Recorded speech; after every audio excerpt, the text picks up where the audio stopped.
Hello, this is Shane from Silverstein, and music is my life. A song that reminds me of childhood is I Was Made for Loving You, Baby by Kiss, because that was the first record I think I ever heard. My sister was given it by the teenager across the street, and I was just like a little kid. I don't even know how old I was, but it's like the first music I ever remember hearing, dancing to the disco era of Kiss. The first album I ever bought myself was Nirvana Nevermind, and I bought it at a Costco, which is pretty funny because they were selling CDs at Costco at that point. And it was my first CD, and I didn't even have a stereo yet, so I had to wait till my older sister wasn't home so I could break into her room and listen to my Nirvana CD. Pretty good record though. It was between Nirvana. I was at the store and I was gonna either buy the Nirvana Nevermind record or Genesis We Can't Dance, and I wanted the Genesis We Can't Dance more, but my sister told me that the Nirvana record was cooler, and she was right. The first album I was ever obsessed with was the Metallica Black album, which my sister owned, and I would sneak into her room and play it, and for some reason that record really spoke to me the first time I heard it. It was like deja vu hearing this record, and I just had to listen to it over and over and over again. And I remember I wanted a Metallica shirt so bad when I was 11 or 12 or however old I was, and still to this day, I love that record. My graduation song actually was by a Canadian band called Great Big Sea. They're kind of like a East Coast Canadian, I don't know what you'd call it, like like you kind of just dance to it like you're on a boat.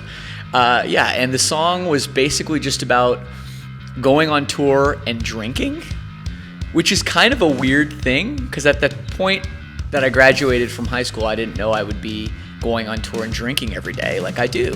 So it all kind of came full circle. I think the album that made me want to start a band was probably Green Day Dookie, because before that I was into a lot of like metal bands like Guns N' Roses and Metallica that were like really cool, and they had like these cool leather jackets, and they were really like, they were from crazy like LA, and you saw this stuff, Motley Crue, and it was all like on this huge stage that I didn't think was ever like something I could do. But when you saw Green Day just being kind of idiots and just playing like 3-chord punk rock and singing about like masturbating, I was like, I can do that.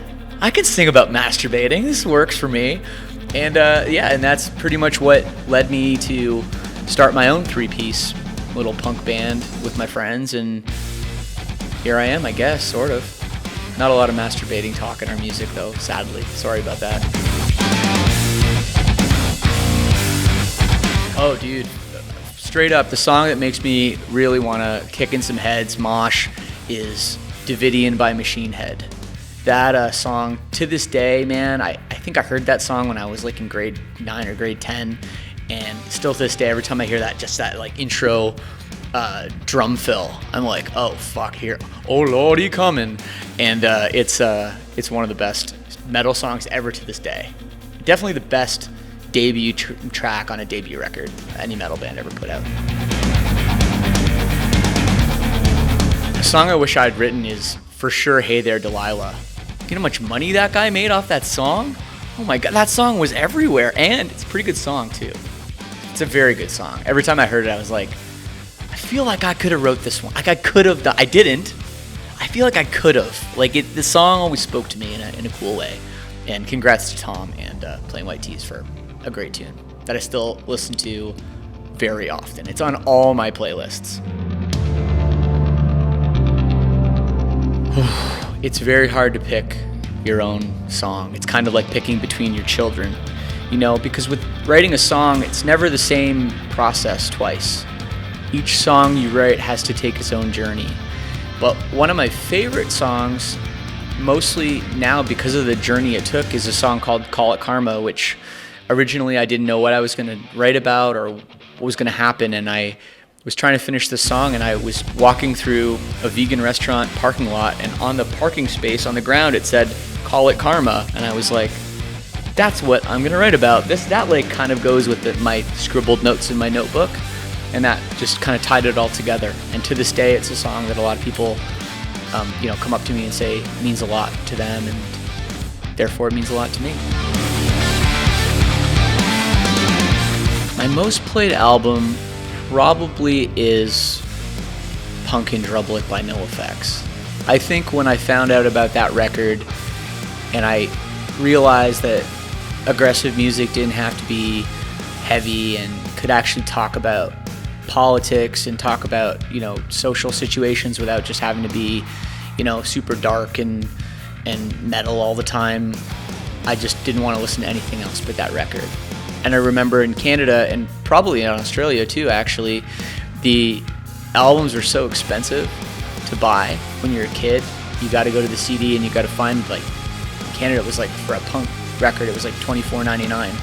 So until I could go buy all the other NoFX albums, I was stuck with just the one that I could afford, that one that I had, I should say, Punk in Drublic, and I wore that thing out, and I listened to it so much. I know that record like the back of my hand. The last record I listened to was Lord Melodrama, which I was recounting my favorite albums of the decade, which is a thing that you're supposed to do. And I wasn't really sure which albums I liked more than other ones. And I remember a few years ago that album came out and I was like, I love that album. Do I still love that album as much as I remembered? So I threw it on. Lord made me cry like she always does. And that's a great record, and a record that I hope to listen to again if I can stand it emotionally.